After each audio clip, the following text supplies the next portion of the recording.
But this was the worst day of the NBA season, and I suffered through it so you don't have to. Let me explain. Starting off with the most highly anticipated matchup of the day. Milwaukee vs Boston was a TNT game and everyone was hyped about it.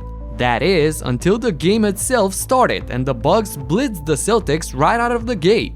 Milwaukee went on a 25-0 run in just 6 minutes to essentially end the game even before halftime. Disastrous start for Boston.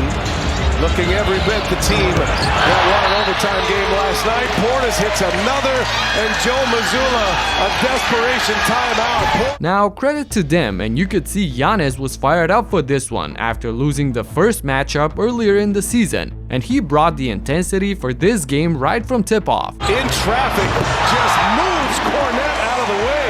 But you could also see the Celtics were a step slower, a bit lackadaisical even, almost as if they weren't ready for this game. They did come to Milwaukee on a back-to-back after a tough overtime win the previous night against Minnesota, so I'm not sure if that played a role, but this was embarrassing nonetheless. The 35-point deficit at halftime was so bad that Joe Mazzulla did not even play the starters in the second. And TNT made a decision in the middle of the game to switch the broadcast to the Knicks and the Mavs, which at the time was just slightly less terrible. So this game is out of hand, obviously. 100-62 is the score in Milwaukee. And Oklahoma City, by the way, is up 36 at the half, so we're not going there.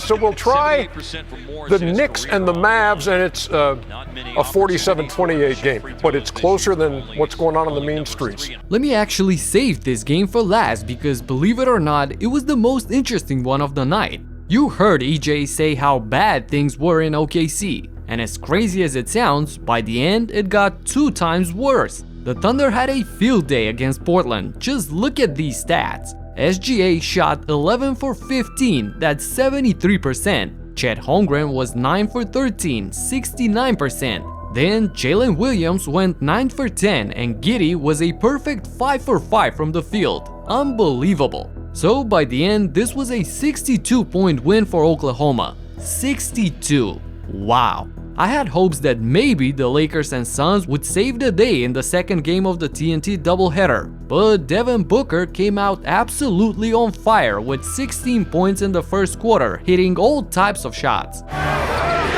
It's Booker against Christie, the shove and the shot. The Lakers actually shot the ball well at the start, 52.5% from the field in that first quarter, but they had 5 turnovers which Phoenix of course punished. So this was already a double-digit lead. And turning the ball over 9 times by halftime and giving up 9 offensive rebounds is a recipe for disaster, and you could even say that the Lakers were lucky to only be down by 14 at the break. But then came the third quarter and... Trying to take some information left away by Durant, the foot race with Davis.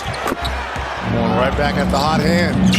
Bradley Beal. Suns are shooting 50%. A fake and a spinner. See, that's vintage. That's classic moves here by Bradley Beal. A 16-2 run in 3.5 minutes ballooned the lead to 28, and that's pretty much all there was to it in this game. Yet another blowout. Look, a game between the Cavs and the Nets in Paris honestly deserves only a quick recap. Donovan Mitchell was blistering hot, scoring 45 points on 50% shooting. Cleveland got off to a 27-point lead because of course they did. It was that type of day in the league. By the end, however, Brooklyn made it a decent 9-point loss. Okay, let's now go to the most interesting game of the bunch, a 20-point blowout in the fourth quarter. Wait, what?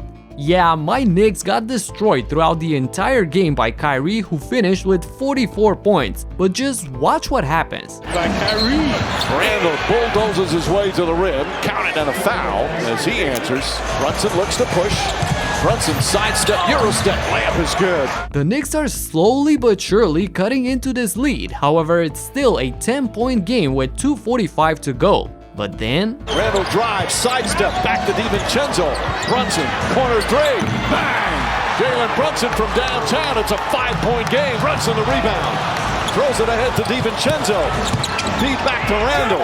Randall inside Hartenstein. Look at the hoop. DiVincenzo, three-pointer, bang!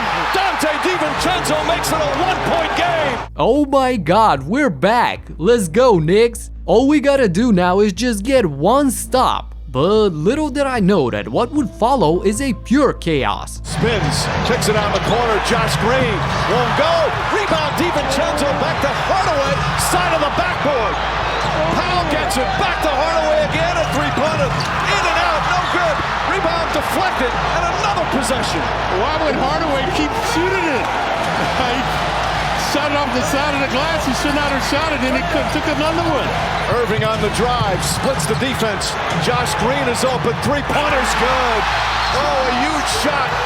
2 clutch offensive rebounds for Dallas. Are you kidding me? Man, this was tough. I love the effort from this team though, to even come back in this game. Plus, this was the only exciting moment in the worst NBA day of the season. This was the complete opposite from yesterday, where I showed you a bunch of wild thriller endings in overtime. You gotta check out this video right here. Talk to you in the next one. Peace out.